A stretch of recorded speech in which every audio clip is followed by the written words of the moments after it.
In today's video, I'm going to teach you how to sign into Grok 3.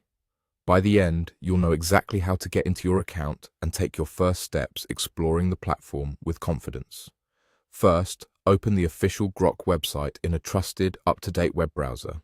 You can type the site address directly if you know it, or search for the official Grok 3 homepage and select the legitimate result.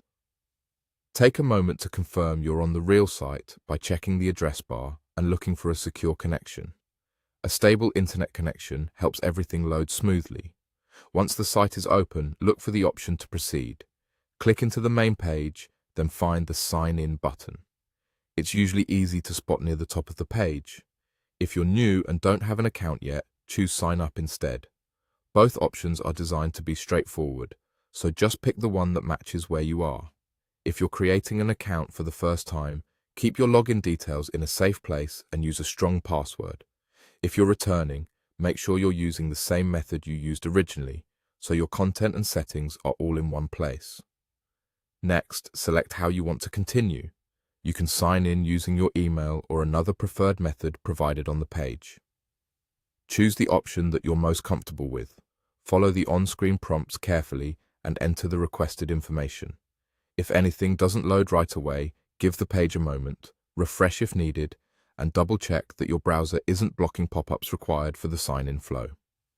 After you complete the process, you'll be redirected to the Grok website, signed in and ready to go. Take a moment to get familiar with the layout. If you want to look something up or ask a question, use the search area to explore ideas, topics, or tools available to you. If you're feeling creative, click the Imagine feature to start generating a video or an image. Begin with a simple idea, describe what you want clearly, and preview the results as you go. You can refine your prompts to get closer to the outcome you have in mind. If you run into any hiccups, try refreshing the page, checking your connection, or opening the site in a different browser tab. Small adjustments like these usually resolve common sign-in issues quickly. That's it. You've opened the Grok website, signed in or signed up with your preferred method, and reached the main dashboard, where you can search or use Imagine to create. Enjoy exploring.